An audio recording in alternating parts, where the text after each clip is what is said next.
Will this build carry all the new players and the returning players that are currently playing solo in the game? Well, if you're looking for a build that you want to use it on farming your heroic control points with maybe directives enabled and also, doing heroic missions and stuff, or whatever, open world activity you're doing, you just want to use a build that will help you survive and do damage at the same time. Well, maybe this build is for you. This is a fun run and gun build that I made, which actually doesn't use any assault rifle or SMG, but rather a pistol. Yes, a pistol crit build, which is made in a very aggressive way, which not only keeps you alive but deals damage at the same time. Now, there's two variants I made it, which I want to show you. One focuses on damage, the other one focuses on a bit more survivability. Now, you decide which one you prefer and, use it to see which one serves you really well. So let me show you. So as for the first variant, which is actually the damage variant that I want to show you, now this does have the survivability a little bit, which is basically from the Memento backpack. Now obviously Memento is amazing for regen, damage, bonus armor, which is really good. However, if you don't have a Memento backpack, well, you can use something like a high-end backpack that comes with a Bloodsucker talent maybe, because then you can stack up a lot of bonus armor. We need that bonus armor because we want to activate our chest piece talent, so we need that bonus armor. You can also use something like Adrenaline Rush as well. If you want a bit more damage, you can use Unstoppable Force, but then your chest piece talent will not be activated, which I'm using Intimidate over here, which whenever you get a bonus armor, it'll just stack up and build up and you get more damage from it. It's a great talent. We're staying up and close with this build, so it just works really well with this. Now I'm using a Grupo as my chest piece over here because it gives us 15% of crit damage. We do have weapon damage, crit chance, crit damage, and crit damage mod here. Now, as for the mask, since it's a pistol focused build, we're using a Douglas and Harding brand set, which gives us 20% of pistol damage. Now have a headshot damage here as a named attribute. We do have the crit damage and crit chance. Then for the holster, I actually picked up the Picaro's holster here because with this, we getting not only armor, but we're also getting weapon damage. So it's like, 2-in-1 basically. We also get crit damage here as an attribute. Now for the knee pads, I went with the Fox's Prayer because that gives us 8% of damage to target out of cover. And we also have crit damage here as an attribute. For the gloves, I went with the Sheshka because, 10% of crit chance over here. We have weapon damage, crit chance, and crit damage. Now, if you basically calculate, you'll see I have like 58% crit chance with this, which obviously the pistol itself come with 20% crit chance by just as mods.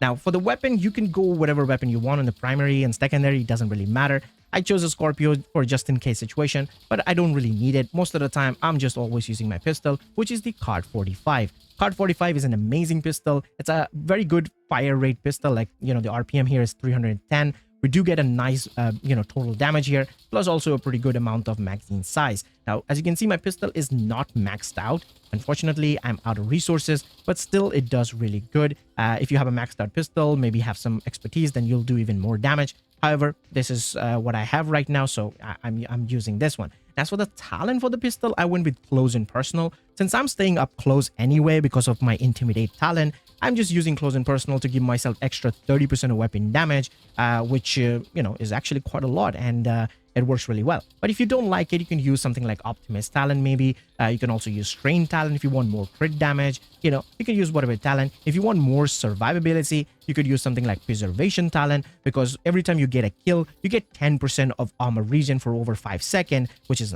really good. Now, if you get a headshot kill, that actually increases by 10 more percent, so you get 20%. Now, this is obviously perfect variant, so it's more, but you get up to 20% basically, so it's good. It's good for survivability.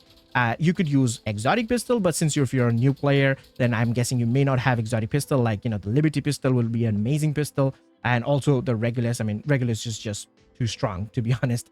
This is really good. Like, we're talking about 3.5 million crits on the body with this weapon, which is crazy. But yeah, the Liberty Pistol, which is fairly easy to get as well, because it's like a quest you have to do to get this pistol. So it should be, gettable, I would say. This does good damage, but the problem with this is the flinch. The recoil on this pistol is kind of bad. Otherwise, yeah, you do get quite a lot of damage. Plus, you can also heal your shield with the Liberty Pistol stacks by just landing a headshot. So yeah, that's also an option there. But I would just use the Card 45 and be happy with it, because I absolutely love it. The fire rate, the recoil, everything about this weapon is good. Now, you can also use something like the Card Custom variant, which gives you an extra skill tier. but then you lose the bit of damage there. So I would rather just use the normal one with the damage to target out of cover than, you know, the skills here. So yeah, that's basically my weapon, and that's pretty much my damage variant. Now, if I show you my, you know, variant that is going to keep you alive even more, like which one has a bit more armor regen, well, all I have to do is just change 2 pieces. One is going to be my mask. I'm going to change it to a golden gear piece, and my chest piece, I'm going to choose another golden. Now, since I'm choosing a golden gear, how about I change it to a hunter killer? Because hunter killer is also a golden gear chest piece, right? So I'm just going to switch to this, and this gives us 1.5% of armor regen, and also the perfect intimidate talent, which is obviously better than the normal intimidate talent. So yeah, I'm going to choose this way. So this is actually even more survivability, plus also the damage is there because of the perfect version of the intimidate. Now, I do have 1.5 million armor on this instead of 1.3. So you can just change one of the blue core to red to give it 1.3 million armor as well. But yeah, this is actually really, really strong. Like, you do get that regen up front, so you don't have to rely on memento that much. But when you do build up the memento, yeah, you're basically unkillable. You're sitting at around 78k to 80,000 armor regen per second, which is pretty crazy. So yeah, this is going to be a really, really strong build.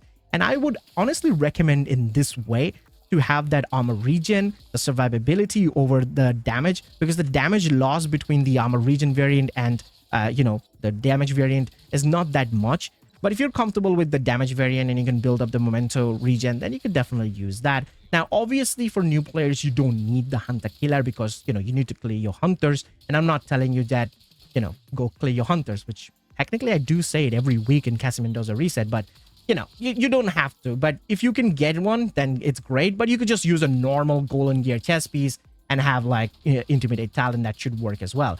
We're just picking 2-piece golden because of that 1.5% armor regen.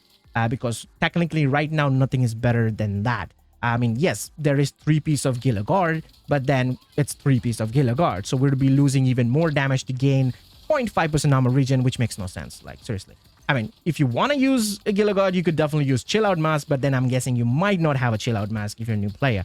So again, that's why 2-piece of golden is perfectly fine. The, you know, the same holster, Picaro's holster, a Fox's Prayer knee pads, Sheshka gloves, Memento backpack, synergizes really well together with the pistol. Great damage, great survivability. You're regenerating your health. Your shield is regenerating its health because of the Artificial Hive. You have the damage. You have the crits, obviously. Like I said, you know, very good crit chance, crit damage there. So you're just going in there, running and gunning, taking out the target with a pistol while having a big shield on your hand, which is like a 15 million shield. And, you know, just clear whatever you want to clear. Add some directives, maybe 3-4 directives, even 5 directives, and go crazy. You will see that this build will serve you really well and keep you alive at the same time. So do let me know your thoughts in the comment section about this build. Which variant you prefer? Is it the damage one or the one that keeps you alive a little bit more? So yeah, then let me know your thoughts, and I'll see you guys in the next one. Till then, peace.